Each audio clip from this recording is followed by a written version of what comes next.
നമ്മൾ ചില പടങ്ങൾ തീരെ പ്രതീക്ഷിക്കാതെ കാണും. കാരണം അങ്ങനെ നമ്മളിങ്ങനെ ബ്രൗസ് ചെയ്തുകൊണ്ടിരിക്കുമ്പോൾ ഒരു OTT പ്ലാറ്റ്ഫോമിൽ ഈ പടം എന്താണ് സംഭവം കൊള്ളാലോ, എൻ്റെ പ്രമിസ് പെട്ടെന്ന് നമ്മളൊക്കെ വായിക്കുമ്പോൾ ഇത് അത്യാവശ്യം കൊള്ളാലോ എന്നുള്ള രീതിയിൽ നമ്മൾ പ്ലേ ചെയ്യും.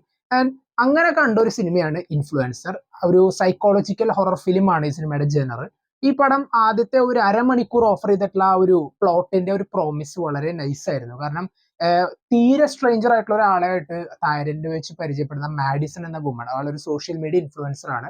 ആൻഡ് ഈ സ്ട്രേഞ്ചർ കാരണം മാഡിസന്റെ ലൈഫിൽ ഉണ്ടാവുന്ന ചില സംഭവങ്ങളാണ് സിനിമയുടെ മെയിൻ ആയിട്ടുള്ള പ്ലോട്ട് പിന്നീട് അങ്ങോട്ടേക്കുള്ളത്. 2 മണിക്കൂറിന് താഴെയാണ് സിനിമയുടെ മൊത്തത്തിലുള്ള ഒരു ഡ്യൂറേഷൻ. ആൻഡ് ഈ ഒരു സിനിമ ഇങ്ങനെ പോകും തോറും ആദ്യത്തെ ഒരു അരമണിക്കൂർ ഓഫർ ചെയ്ത ഒരു പ്രോമിസും പിന്നീടുള്ള ചില ട്വിസ്റ്റ് ആൻഡ് ടേൺസും ഒക്കെ വളരെ ഇംപ്രസീവ് ആയിരുന്നു. പ്രത്യേകിച്ച് ഈ ഒരു ക്യാരക്ടർ CW എന്ന് പറയുന്ന ആ ഒരു ക്യാരക്ടറിന്റെ, ഈ സ്ട്രേഞ്ചർ ആയിട്ടുള്ള ഈ ക്യാരക്ടറിന്റെ മൊത്തത്തിലുള്ള മൂവ്മെന്റ്സും എങ്ങനെ ഒരാളെ വിശ്വസിപ്പിക്കുന്നു ഓരോ കാര്യങ്ങൾ എന്നുള്ളതൊക്കെ വളരെ നൈസായിട്ട് തന്നെ പറഞ്ഞു പോയി. ഒരു പോയിന്റ് വരെ ആ സിനിമ അത്യാവശ്യം നമ്മളെ കൺവിൻസ് ചെയ്തുകൊണ്ട് ഇതൊക്കെയാണ് കാര്യങ്ങൾ, ഒരു കംപ്ലീറ്റ്ലി ഒരു സ്ട്രേഞ്ച് ഫീൽ നമുക്ക് ഓഫർ ചെയ്തിരുന്നു. പ്രത്യേകിച്ച് സിനിമയുടെ സിനിമാറ്റോഗ്രഫിയിലായാലും അതിന്റെ മൂഡിലായാലും ആൻഡ് മൊത്തം ആ ഒരു പെർഫോമൻസിലായാലും അതൊക്കെ കാണാൻ പറ്റുന്നു. വളരെ ലിമിറ്റഡ് ആക്ടേഴ്സ് ആണ് സിനിമയിലുള്ളൂ.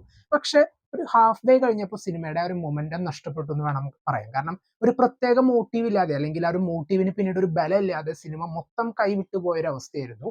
ആൻഡ് പ്രത്യേകിച്ച് പറയേണ്ടത് ഈ സിനിമയുടെ ഏകദേശം ഒരു ക്ലൈമാക്സിലേക്കൊക്കെ എത്തുമ്പോൾ ഒരുപാട് ചോദ്യങ്ങൾ ബാക്കി നിർത്തിയിട്ടാണ് സിനിമ അവസാനിക്കുന്നത്. പ്രത്യേകിച്ച് നമുക്ക് വളരെയധികം ഡൗട്ട് തോന്നുന്ന പല കാര്യങ്ങളും ഉണ്ട്. ആൻഡ് എങ്ങനെ വിശ്വസിപ്പിക്കാൻ പറ്റും ഇത്രത്തോളം കാര്യങ്ങൾ? ഒരു ലിമിറ്റ് കഴിഞ്ഞും പല കാര്യങ്ങളും ഒരു ചോദ്യചിഹ്നം വെച്ച് അവസാനിപ്പിക്കുകയാണ് പടം ചെയ്തത്. ആൻഡ് അത് തന്നെയായിരുന്നു ഈ സിനിമയുടെ മെയിൻ ആയിട്ടുള്ള ഒരു ഇഷ്യൂ. ഒരു ഹാഫ് വേ വരെ വളരെ ഇൻട്രസ്റ്റിംഗ് ആയിട്ട് കൊണ്ടുവന്ന ഒരു പ്ലോട്ടിനെ പിന്നീട് അങ്ങോട്ടേക്ക് കൂടുതലായിട്ടൊന്നും ചെയ്യാൻ പറ്റാണ്ട് അവിടെ ഇവിടെയൊക്കെ ആയിട്ട് കംപ്ലീറ്റ്ലി കൈവിട്ടുപോയ ഒരു എക്സ്പീരിയൻസ് ആയിരുന്നു ഇൻഫ്ലുവൻസ്.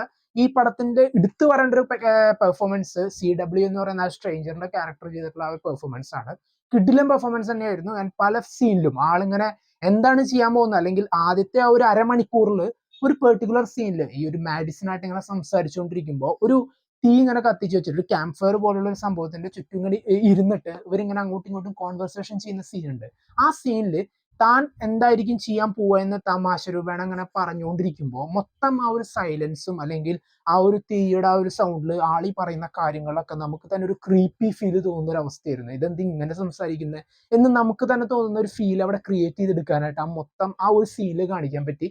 ആൻഡ് അങ്ങനെയുള്ള സംഭവങ്ങളാണ് ഈ സിനിമയുടെ മെയിൻ ആയിട്ടുള്ള ഹൈലൈറ്റ്. ബട്ട് പിന്നീട് അങ്ങോട്ടേക്കുള്ള ഒരു പ്രോഗ്രസ്സിൽ ആ ഒരു സിനിമയുടെ മൊത്തത്തിലുള്ള മൊമെന്റം നഷ്ടപ്പെട്ടു. ആൻഡ് പടം കണ്ടു കഴിഞ്ഞപ്പോൾ ഒരു കൈവിട്ടുപോയ ഒരു യാത്രയായിരുന്നു ഇൻഫ്ലുവൻസർ ഓഫർ ചെയ്തിരുന്നത്. സിനിമ കണ്ടവർ നിങ്ങളുടെ അഭിപ്രായം കമന്റ് ബോക്സിൽ നോട്ട് ചെയ്യുക. And until then